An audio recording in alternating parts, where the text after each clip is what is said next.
SportsCheetah.com. We're heading to the NFL, and we're going to take a look at Dallas at the New York Giants. Guys, we got the Dallas Cowboys. They're 1 point away from being undefeated, and that 1 point loss, they get a chance to revenge this Sunday night with the New York Giants. Giants got dealt a little bit of a blow this week. Defense took a hit. Jason Pierre-Paul out for the rest of the season with a groin injury.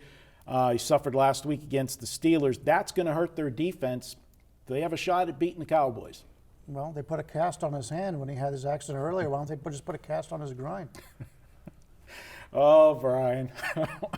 Preston, I'll let you follow up after that. You're right. You don't want to end the video on that. So, obviously, the Giants have a chance to beat the Cowboys. Absolutely. They've done it before. You know, it's kind of like an in-division rivalry. They're playing pretty well. They're playing at home. The Steelers, you had a good call. I believe that was your best bet. They played them very tough. I actually credit Pittsburgh more than I would discredit what the Giants have done recently. I know the Giants haven't played a tough schedule, but offensively, you know, they were really strapped against Pittsburgh, and it surprised me to an extent. So I actually think they are going to bounce back some, but I never bet against the Cowboys anymore. I mean, who does? I mean, it takes you know what to do it. If you can do it, I think all power to you, and I'll root for you. But I have some Cowboys futures and stuff I'm sweating, so I generally am now just staying away and rooting for the Cowboys every week myself. But yeah, absolutely, the Giants, they can beat Dallas again. I think a lot of people will look to the revenge factor. With the Cowboys trying to avenge the loss from Week 1. If anything, the line might get a little inflated because of that. I don't think you need to hit the Giants right now if you do like them. Wait. And I think it'll only get cheaper for you as the week progresses. Now, one of the things, Brian, is being that was Week 1. It was the first week of Dak Prescott. I mean, we know he's been superhuman so far, and Zeke Elliott's done everything asked to him. But it was their first NFL start for both of those guys. This team is rolling much better than they were there. And if you remember that game, the Cowboys settled for 4 field goals in that game. 2 of them they got stopped inside the 10-yard line and settled for the field goal. 2 of them were 50-yarders. So, but still, 4 field goals. If they convert any of those into touchdowns in the first game, they pull out the win. And this offense, I think, obviously is clicking more than it was at the beginning of the season. Well, at the beginning of the season, Dallas didn't know what they had, so they were very conservative. It won't be that way this week. They have a lot more confidence in their team, obviously. But Dallas is, and we find this all the time when teams go on a nice run, especially if they're covering the spreads. Dallas has peaked already, and now the lines are caught up to them. And you talked about Pierre-Paul. You take a look at the Giants. The last 7 weeks, they were up 17 sacks over the opposition. That's going to hurt them without him being in that lineup. And I think if you like Dallas in this game, I would take a look at the first half. So far in the last 9 games, New York has lost the yards per play battle in the first half, 8 out of the last 9 weeks. And if you chart what the teams do when they win the coin toss, Dallas has won the coin toss this year 5 times. Every single time they wanted to receive the ball. The Giants has been 8 times, 3 times they wanted to receive it, 5 times they wanted to kick off. I think they may want to receive it here. I'm not sure, but I know for a fact if Dallas wins a coin toss, they're going to take the ball first.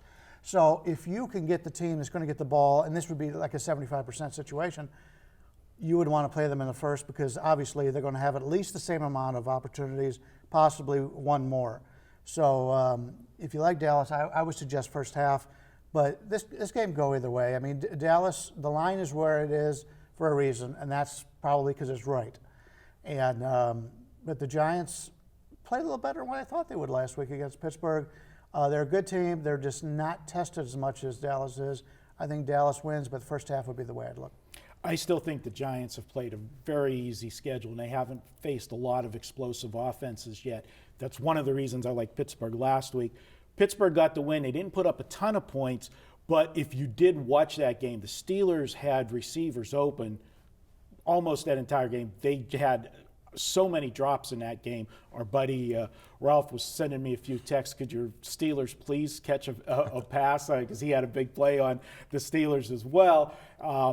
The Cowboys, I think because of that first game, and as you said, they were doing a little more conservative game plan with the Cowboys, I think you might want to look at the over here too, because based on that first game they did move the football, they just didn't close the deals. I think that this offense is much more fluent now and confident. I think we could end up seeing them going back and forth in this one. I know when you talk division games and how much is on the line for the Giants in this one, sometimes you would think more like a playoff atmosphere and you'd look at the under, but I think there's value in the over in this one. I think in divisional games, if the first one goes over, I think the second goes under.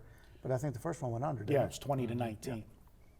Yeah, I can't disagree. I think you did that last week with the Bills Raiders, and I was like, yeah, over sounds good, and it worked out. So maybe it'll work out this time. I didn't bet it. I probably won't bet this one. I think 47.5 is a pretty good number, but I would, if I had to play a total, I think I would lean over as well. Brian, if you had to play anything, first half. Dallas first half. All right. I leaned to Dallas and over in this one, and looking forward to seeing this one on Sunday night. Maybe finally get a good game on Sunday night football. We haven't had too many of them.